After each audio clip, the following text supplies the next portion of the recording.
everyone, welcome again to my channel. Thank you for always tuning in. I really do appreciate you all. To all my new subscribers, thank you so much for making that decision. And to my old subscribers, you know how I feel about you guys. Thank you so much. Today, guys, I'm doing something really different. It's like an awareness kind of a vlog today. Myself and some ladies in my church, we decided to do a cancer awareness gathering. It was a very positive gathering, and a lot of us were enlightened. A lot of information were passed on, and I thought this would be great for me to share with my YouTube family, and that's why I'm bringing this to you today. I must warn, guys, it's a long video, about 20-25 minutes, and I know a lot of people don't have patience watching people talk like endlessly forever, but I tell you, take your time to listen to this vlog. You can listen to it, take a break and come back. But it's important you listen to every detail and information in this discussion, because it will help you, it will help your family, it will help your friends, it will help people close to you. You know, not necessarily you going through a lump experience or cancer, but giving support to even people that, you know, are going through this or about to go through this or have even gone through it. So it is a very informative, positive cancer talk. So guys, relax, make a cup of tea or juice or whatever, sit down, depending on where you're watching this, sit down and enjoy this vlog, and I'll assure you, you will be blessed. Okay, you will be blessed. And the talk will be from someone that have experienced cancer and other people that have experienced one thing or the other. So, you know, it will do you a lot of good to listen to this discussion, because it might become useful to you or anybody close to you at any point in time. So I'm going to stop talking now so that I won't make the video longer than usual. So if you haven't subscribed, what are you waiting for, guys? Support your girl this year. And remember, my DIY crafts, they're coming. The crafts are coming, but I've got so much I needed to share with you vlog-wise, and that's why you're seeing a lot of this. So guys, don't worry, DIY is coming, but this is a very important topic. And I just thought I'd share it with you before Christmas, because I did this about 2 weeks ago. It was in October. You know, October is a pink month, and that's why I've been in pink, supporting the cancer research, cancer everything. So guys, I better key this in quickly now before the end of November, and you can all learn and get more information that is very helpful for you. So to my next vlog or video, guys, is bye for now. Keep coming back, guys. Bye. Bless you all. Bye. Let's go and start the morning with prayer. Lord, we thank you that you're here with us, that your presence is here with us as we have fellowship with each other. We thank you that Stephanie and Rachel are here today to speak to us, and we ask you to guide them and use them to give us greater knowledge and understanding of breast cancer, and to inform us of the help and support that is available to the caring profession. And we thank you, Lord, that in all our affliction we can have peace, because you are with us. Stephanie, Mathhew.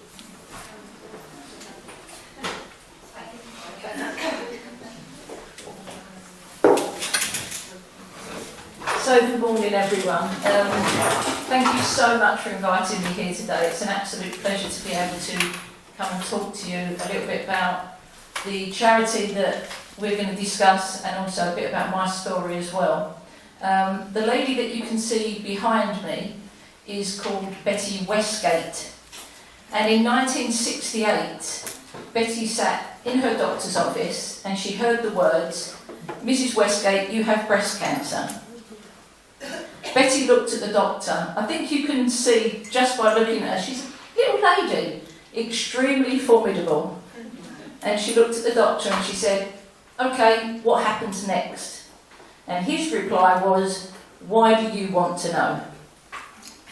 That shocked Betty to the core. And when she left, she went home to her house in Croydon, and she sat down, spoke to her husband, and she said, "I'm going to learn everything I can about breast cancer and the treatment of breast cancer to help others, because nobody should go through what I just went through." Later at another appointment, a doctor said, "Do you know what, we're thrilled. Some women actually survive for 5 years after we tell them that they've got breast cancer." And to Betty, that was like a death sentence. Betty thought, "I've got 5 years. That's it. If I'm lucky, I've got 5 years." So she got a group of women together, and in my opinion, there is nothing more powerful in this world than a group of women all fighting for the same cause. And she got these women together. She made one of her rooms in her house into an office, and she learned as much as she could about breast cancer. She would go around hospitals. She would talk to anybody that was having treatment, mastectomies, or whatever it was. She learned everything. A story was later related to Betty. She'd gone to visit a lady in hospital, and she'd handed the lady a leaflet, a little bit bigger than this, and the lady was in bed after Betty had left reading it, and the doctor walked over to the patient, ripped it out of her hand, ripped it into little pieces, threw it in the air, and said, "This is what we think of Betty Westgate and her Mastectomy Association." And that is how women who had a diagnosis of breast cancer were received in the late 60s and into the 70s. In 1973, Betty turned her operation, as she called it, into a registered charity, and at the time it was called the Mastectomy Association. And she travelled everywhere, didn't matter where, even if she spoke to just one person, she would go and she would put the word around of treatments and the possibilities for women and all the side effects or things, so that they were prepared for what was going to happen to them. At that time, they had no idea what they were about to go through. The doctors told them what would happen, that was it. Doctors didn't like this woman interfering in their domain. In 1993, the Mastectomy Association became Breast Cancer Care. At that time, Betty had decided to play a much smaller part in it, and it became, again, a much bigger charity with offices in London and a full staff of people. And the great thing about Breast Cancer Care, it was, up until recently, the only nationwide charity that just focused on the care, information and support of women and men now. 337 men a year are diagnosed with breast cancer. And at that time, that is what we did. We informed, supported, and the most important word there, which is care for people. Because information is power. 40 years after Betty sat in an office and heard the words, "You've got breast cancer," I sat in an office and a doctor said to me, "Stephanie, you have breast cancer." He looked at me and he said, "Is there any history of breast cancer in your family?" And I said, "Absolutely none, but trust me to start a new trend." Everybody in the room laughed, and he looked at me and he said, "Good girl, this is the way you deal with it. You know, you be powerful, you fight this." And I, pretty much from that moment on, thought, that is what I'm going to do. But on that day, I was completely overwhelmed. And I spoke to some nurses, and then they gave me this big pack to take home and read all the information. And I couldn't cope with any more stuff. I just had to relax with it one. I put it in a drawer. And about 5 days before I was going to have a lumpectomy, I took all the information out. And what it did for me was it calmed my whirling mind. I was building up all these scenarios of what was going to happen to me during this treatment. And all the information, as I opened up these booklets, at the top were the words breast cancer care. And I'd never heard of breast cancer care. I'd had no reason to, because up until that point, I didn't know anyone that had breast cancer. But it changed the way I looked at things. And it made me realise and accept what was ahead of me, the possibilities of the things that could happen. And it just relaxed me. it gave me hope that this wasn't the end of my life and that life goes on after breast cancer. And sitting there, waiting in the doctor's office 2 weeks after I had a lumpectomy to find out if it had gone into my lymph nodes is pretty much like it is when you're waiting to learn if you've got breast cancer. And it was nerve-wracking. And I'm sitting honestly with my little sister. When I say little sister, she was 45, but and I suddenly heard almost like an injured dog howling. And suddenly the door opened and the lady came out. She was probably about my age now, in her 60s. And I looked at my sister and I said, oh, that poor lady's just been told she's got breast cancer. And my sister gave me a look like, shut up, you're about to find out what's going to happen with the rest of your life. And as I looked back up, a young lady in her 20s walked out of the office. And she was holding all the information that I'd held a few weeks before. And I looked at my breast care nurse as they left and I said, is it the young girl? And she said, yes. And at that point, I realised that this disease had no boundaries. It didn't matter if you were black, white, tall, short, fat, thin. It could happen to any of us. Any of us. And to receive that news in your 20s must have been devastating. I was 48 and I know it was devastating for me. I can't imagine receiving that news in my 20s. So I determined then that I was going to become a fundraiser. But I thought I'd do one event. I would just do one event, give back to this charity that have helped me, and that will be it.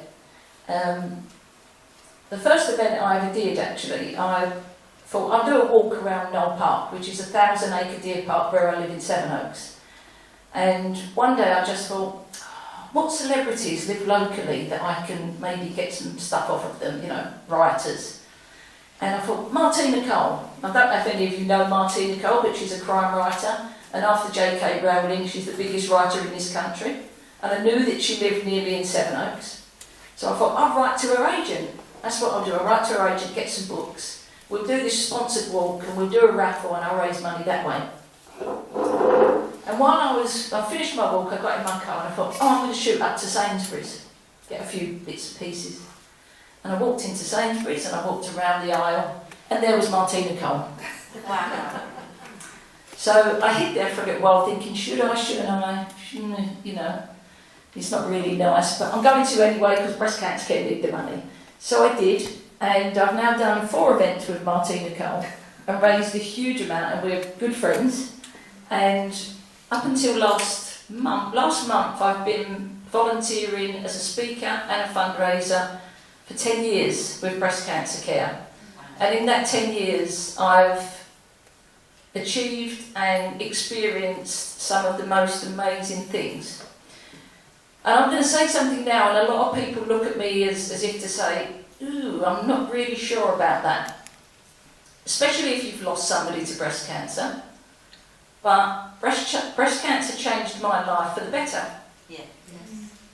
I was going through life like this was a dress rehearsal, and I was going to come back and do it again. And it made me focus, and it made me realise you get one go around, and you've got to do it the best you can. And that's what I've tried to do. And I hope I've done that, because in the 10 years that I've been with breast cancer care, on Tuesday this week I went to the offices and received an Outstanding Achievement Award for raising £200,000 for that charity. Wow. So,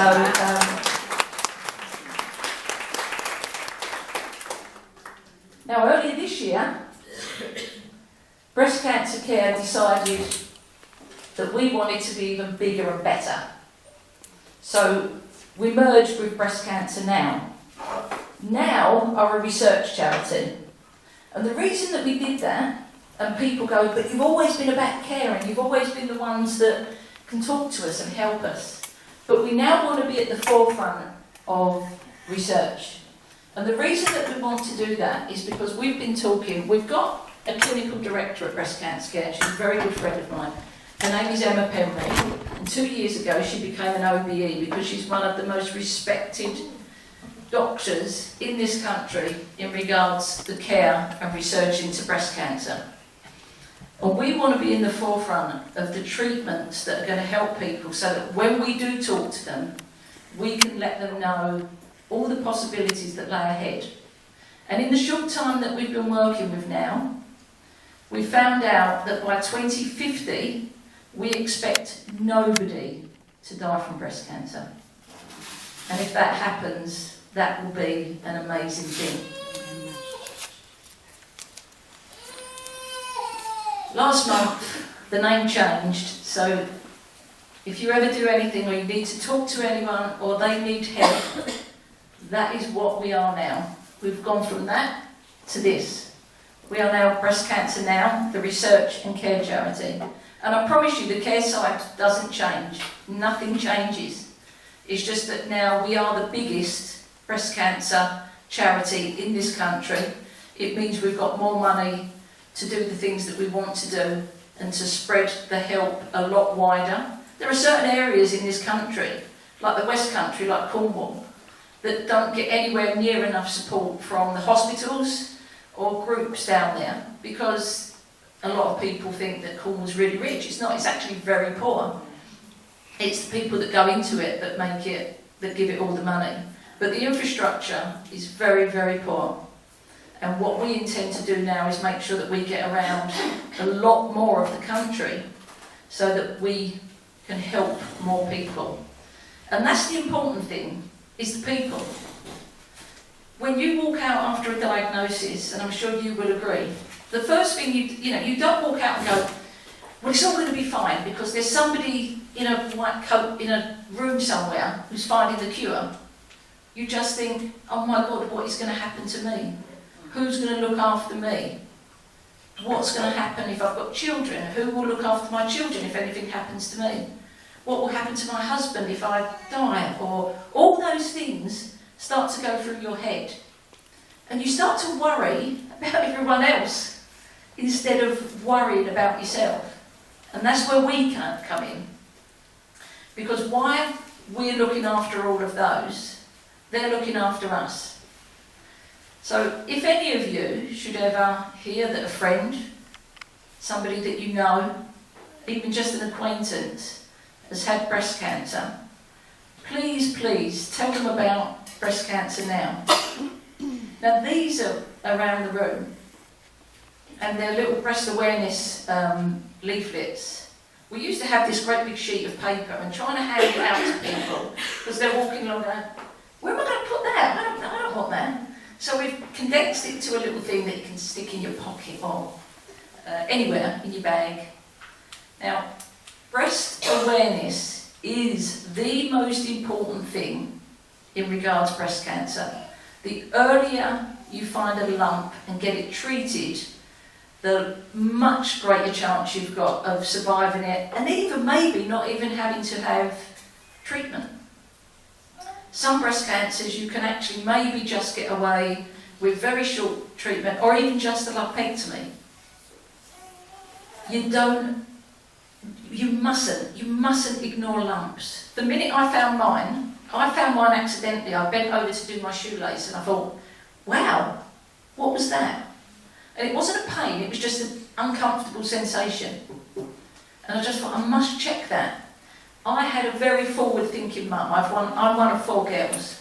And as little children, my mum used to lay us on the bed and go, come on girls, we're going to check our little boobies today. And she taught us how to check our boobs. So I just thought, right, I need to check.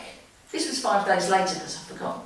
But 5 days later, I literally went to the place and went, oh God, there's something there. Saw the doctor. 10 days later, I was at the hospital, and 2 weeks after that, was told that I had breast cancer. But the doctor said, good girl, because you found it early and you came quickly.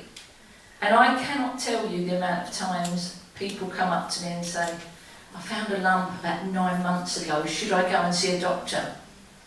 I just think, go straight away. So please, any of you, if you ever feel any lumps, anything, you go to the doctor straight away. Most of them are nothing. Most of them are fatty tissues. I recently had to go through it again because I found another lump, and it turned out it was scar tissue. But you must go. It's been so lovely being able to talk to you, but I would now like, if you would like to ask me any questions, I'm happy to answer them. There are so many things that, people are unsure about. Any questions? Put your hands up. When you are diagnosed these days, sort of not whatever year we're in, 2019, you see the consultant and they say you have breast cancer, then immediately, is there a breast cancer now person there? Is there somebody there? All hospitals are different. So when the charities first got going, they all had different charities in local areas. So certain hospitals, I was very lucky that the Princess Royal in Farnborough, had breast cancer care. I'm really not trying to decry any other charity, but they are the ultimate in the care of people with breast cancer. Macmillan are great, but they do all cancers.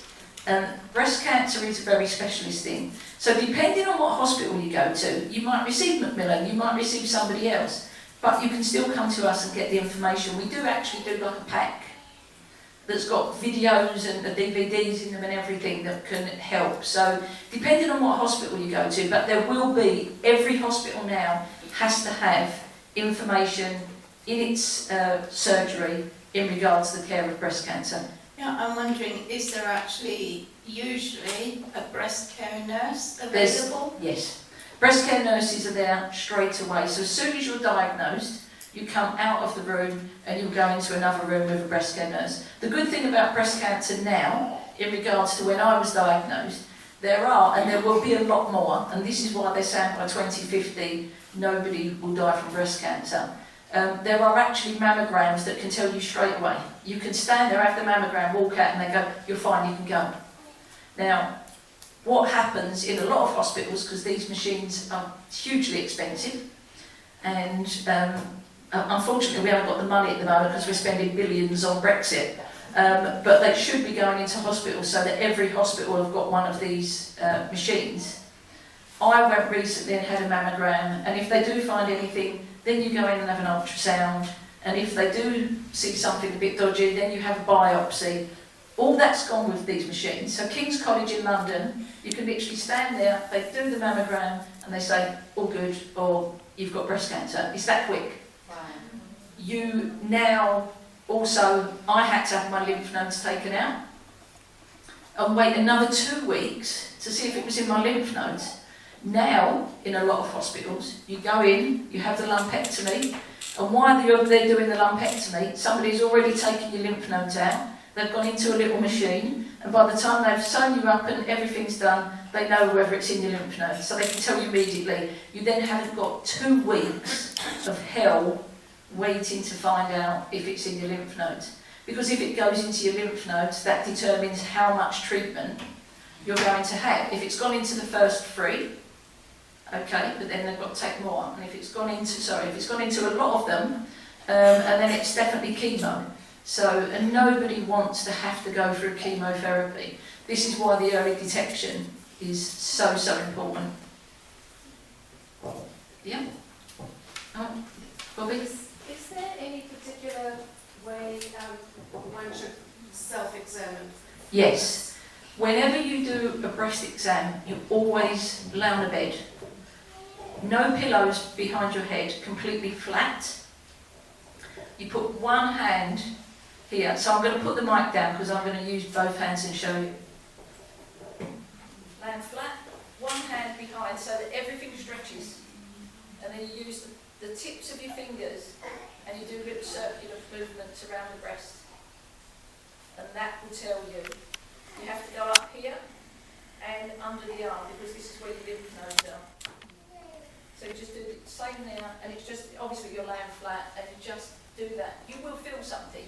If there is if there is a reasonable sized lump, you will feel something. But women's intuition is rarely wrong. And if you feel as though something isn't right, you are entitled to have a mammogram. So never let a doctor tell you that you're not, ever.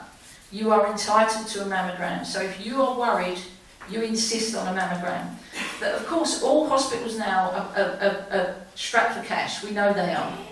But if you get an early detection and it is breast cancer, you're going to save them a huge amount of money anyway by not having to go through, intensive treatment. So, you are entitled. You're tax-paying people. You are entitled to any treatment that you feel you need.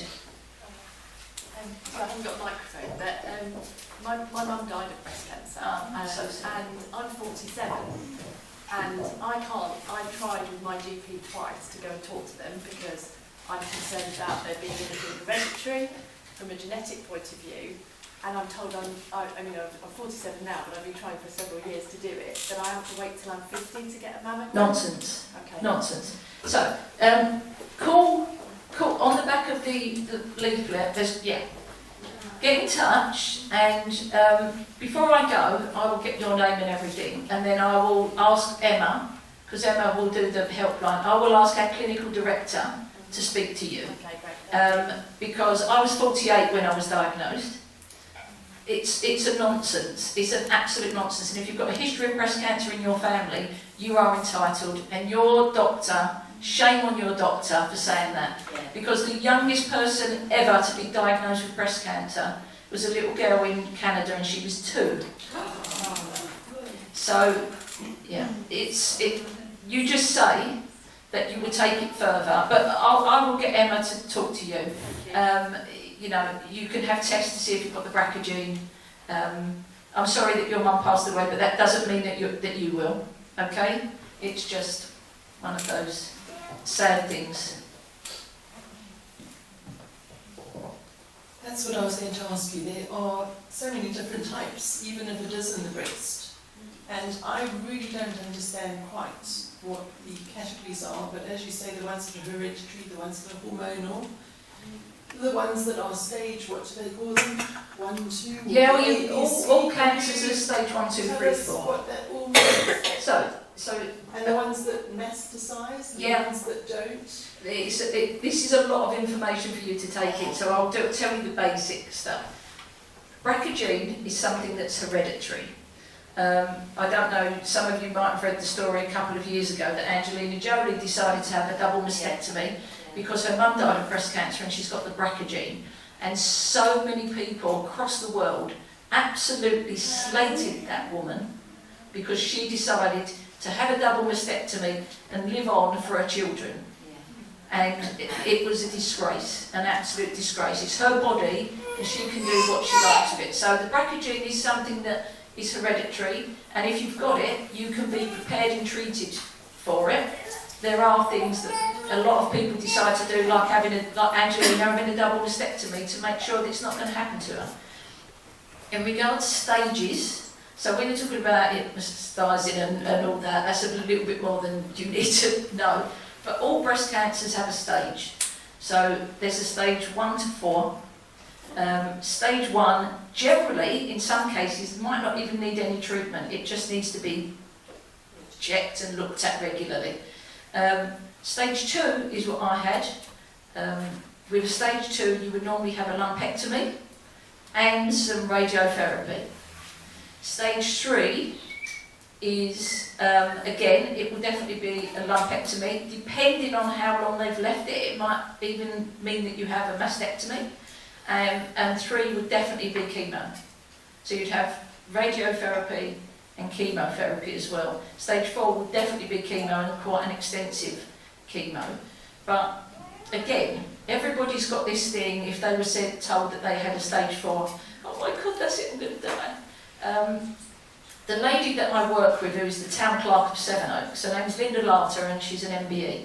And she got an MBE because while she was having treatment for breast cancer, she built, she's one of the people that started Breakthrough Breast Cancer many years ago, and she built a complex while she went through 5 months of radiotherapy and 5 months of chemotherapy, and that is really extensive. I went through 3 weeks of radiotherapy, and it was difficult. But to go for 5 months of it, and she still worked through it, and she still brought up 2 children through it, and 20 odd years later she's still here. So it is not a death sentence as soon as you're told it. You know, people react differently, and there's no rhyme or reason. We don't know. If you live in China or Asia somewhere, they have very, very low rates of breast cancer and very low rates of prostate cancer. Yet the minute they come to this side, to the west, their rates go up exactly as ours do. Is that because they eat a lot of soy? We don't know. One thing I would say to you, and there is a slight bit of evidence of this, is that if you're drinking milk, I would suggest you only drink organic milk, because ordinary milk is pumped with hormones, and most breast cancers are hormone receptive. Mine was a hormone receptive breast cancer, and that just means that the hormones go a little bit nuts in your body and they start to attack you. So you want to keep away meat that's pumped with hormones. Everything is, and that's why it's more prevalent now than it was many years ago, is because anything's pumped with hormones, you then consume it and you take it all in your body. So just be aware of what you're eating and everything else, and try not to go too nuts with, you know, things that, like beef. It's these cows are like this because they're pumped with hormones. And then you consume it, and you're already taking in hormones, and your body's already making hormones. You know, to spray something, you might be completely okay, and I might start coughing and breaking out in hives. It's because we're all different. Every one of us is different. As I said earlier, I'm one of 4 girls, and I've always been really, really fit. I was a professional tennis coach, and my big sister used to say to me, "You're never going to get anything wrong with you. You're going to be, you will live forever." And I don't use sprays or any of these things. I hate all this stuff that's got chemicals in it. And out of the 4 of us, I was the one that got breast cancer. And so there's no rhyme or reason to it, because I've stayed away from all that stuff. But we're exposed to all these things on a daily basis. When you travel, you know, if you get in an aeroplane, you get a dose of radiation. If you have dry cleaning, you're getting a dose of chemicals. So it's all, I know it might sound a little bit PC, but we do need to live a cleaner life. Because when I can remember going to work and watching a bottle bank with the milk going around, with the milk bottles getting cleaned, you know, everything was reusable, and now it's a world where we throw everything away, and there's plastic everywhere, and we eat out of plastic, and we throw things in a microwave, and we've become this society that does everything quickly. And now everybody's getting ill. You know, there's more cases of so many diseases, and it's because of the way that we live. If I was to spray something in it now and it hit you on your skin, yeah, 70% of what I spray will go into that lady's bloodstream in 30 seconds. So if you're walking down the street and somebody's blowing weed killer, that goes into your bloodstream. And then all this stuff builds up. So, you know, I was recently with a group of women that was explaining all this to me about what we put on our skin and all this. So what did, a lot of you ladies would have done it. When I was a little girl, I used to get chapped hands. So my mum used to cover my hands in petroleum jelly, Vaseline. I bet Vaseline, you know, goes and used to go on babies' bottoms and everything else. What is petroleum? Oil. Petrol. It's petrol. We're putting petrol on our skin. There is formaldehyde in Coca-Cola. Years ago, we would just go and get some biscuits that had just been made. If you went and put some of those cakes, I mean, most of those are homemade, but if the ones that have been bought, if you put them in a container and go back to them in 6 weeks' time, there will not be anything growing on them at all, because they've been pumped with chemicals to keep them alive. But when these ladies we were younger, they would make everything, and everything got eaten straight away. And you didn't have things that lasted forever. Everything went off really quickly. So you've also got to think, especially with babies, about what you spray around them, what their environment is, because all these things are in it and they can all affect. And this is why there are so many cancers and illnesses now, because of the environment. So the one thing I would say is definitely use organic milk, because as we're all having a cup of tea, use organic milk. It's not that much more expensive, it's about 20 pence more expensive, and it's going to make your body a lot better. Any other questions? Bobby? I'm positive note. Can you just tell us about the aftercare? Somebody does get the diagnosis and the care at the time and the facilities available, because I know there is a lot good that's It's astounding now. It's absolutely astounding, and that's because of her. That's because of her. Is that my diagnosis was fantastic, because if a diagnosis can be fantastic, everybody was laughing and making jokes. And I saw a doctor for the first year every 3 months, and they literally go through everything. And not only that, I used to get a call from the hospital once a month. How's your appetite? How are you eating? What are you eating? The next month, how's your sex drive? Are you okay? How's your partner? What do they think about it? And so the treatment now and what you get from hospitals is so much better than it was. But hospitals are strapped. They don't get time to go there. I thought it was going to be a bit like a Hollywood movie where he would go, "You have cancer." And I would go, you know, and they would go, "Don't worry, we'll save you." You know, it's not like that. It's, "Miss Harrison, you've got breast cancer." And don't get me wrong, he was lovely, but it's all matter of fact, because to them they're saying it all the time. There's going to be no sympathy. It's better than it was. So where you go is the people like breast cancer care, and that is where you will get. So if you lost your hair, we do something called Headstrong. If you, after treatment, and this is the worst part, they suddenly go, "Okay, your treatment's over." And you go, "Yeah." "All right, bye-bye." You go, "No, what do you mean bye-bye?" "No, I'm staying here, you're looking after me, everything's going fine, I'm not going anywhere." You know, "No, you're done, it's finished." And then you think, "Oh my God, I'm on my own." We're back to, I haven't got that little fallback, you know, that net that's going to catch me, and you're starting again. So, breast cancer, I have to keep getting used to saying breast cancer now. I keep saying breast cancer care. Breast cancer now, we do something called moving forward. So you move forward out of your diagnosis. You're no longer a cancer victim, which is a way, sadly, a lot of people see themselves. I will say this: if you get a diagnosis, you be as positive and as strong as you can, because positive attitudes, you can get things done. The minute you play the victim, somebody's going to go, "Oh, do you know what, you're sitting there." My dad had prostate cancer. He had to have 1 dose of chemo, and that's all he had to have. He was fine. He used to sit in the chair like this. And I said to him, "Dad, you're still alive. Live. Live, you're fine.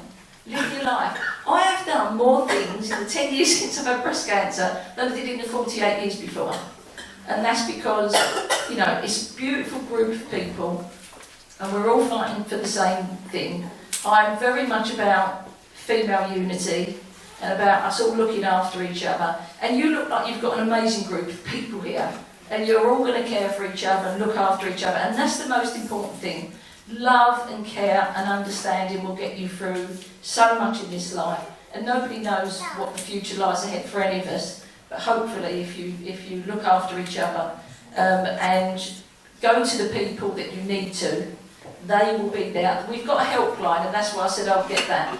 You ring them up if you've got a problem, if you're scared. That's what they're there for. That's why I've got this colour, raising money so that you guys can then ring them up and not go through the fears that people went through when Betty Westgate was a young woman. I don't have a question. I'm just going to say that, just in relation to my mum's question about the care, I received such amazing care. And still, although I'm clear, thankfully, there's still a Macmillan nurse on the other end of the line for me if I need to phone anyone. I go to a pink ribbon Pilates class, which is specifically for women who've had breast surgery, and that's all, you know, it's all covered by charity donations. In Crawley, there's a place called the Olive Tree, which supports cancer patients. That's all cancers, but you know, there's been a few times I've gone there for a treatment or for some support. So the care really has been amazing. And breast cancer, when it was breast cancer care, sent me a lot of information, which was so helpful, and you've just mentioned moving forward, which reminded me of actually that booklet that I read. And there's so much out there now, and I'm so grateful when you talk about sort of how it was back then, and obviously things are really improving all the time. We've got it a lot easier. And the support of people, I mean, I've only met some of you for the first time this morning, but I know people were supporting my mom, they were praying for me, they were praying for her, and friends and family just come out of the woodwork and rally around, and you know, you get through it because of the people. You do. You get through it because of the people that help you. And we've also got something at breast cancer now, which is called Someone Like Me. So as you mentioned, all breast cancers are different, and they are all different. So people will react differently as well to what they've got.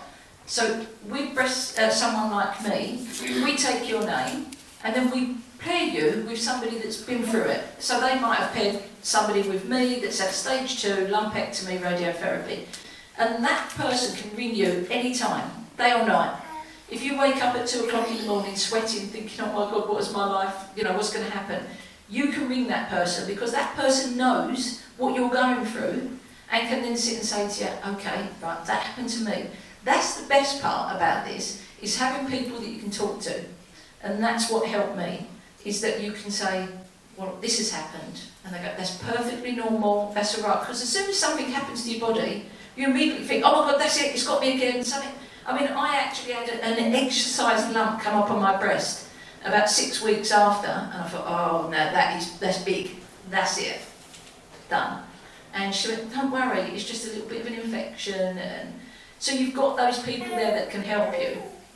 And that's why you just give them a call. You ring the helpline and you say, this is how I'm feeling, and they will then put you in touch with somebody very, very similar.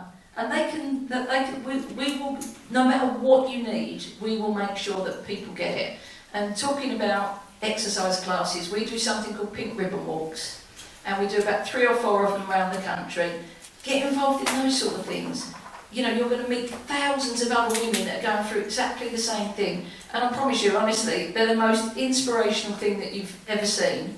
And it just gives you hope. And that's the thing that we all need, is hope. All done? Any more? Any more?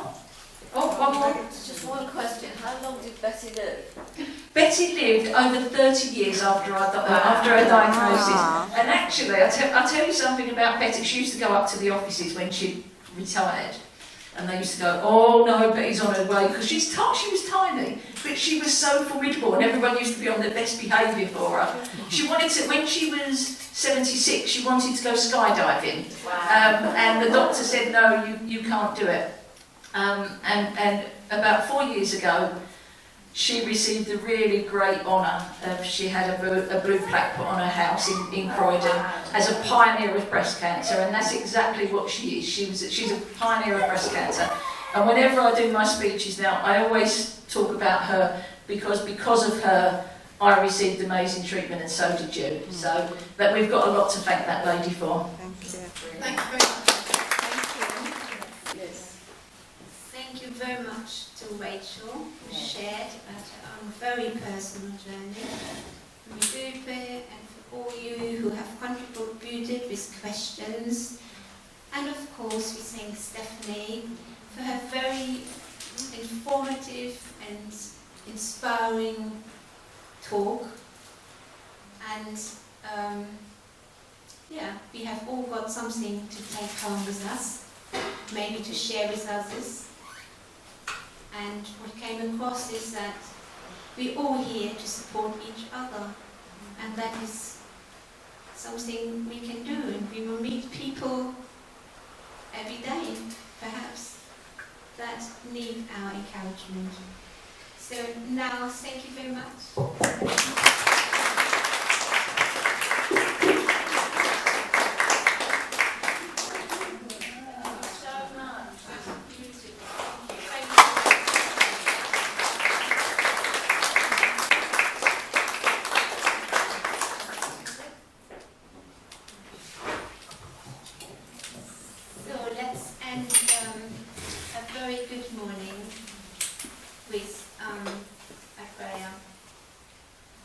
Heavenly Father, we are your creation, a place where you dwell.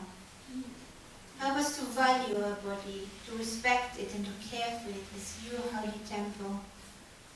If necessary, help us to adjust our lifestyle, to make good food choices, to exercise, to rest, to recreate and to manage stress.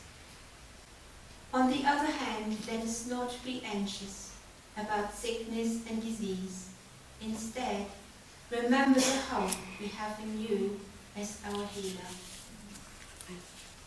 And the Bible verse that spoke to me when I read today is, in quietness and trust is our strength. And we've got many people here who can testify to that. Thank you, Lord.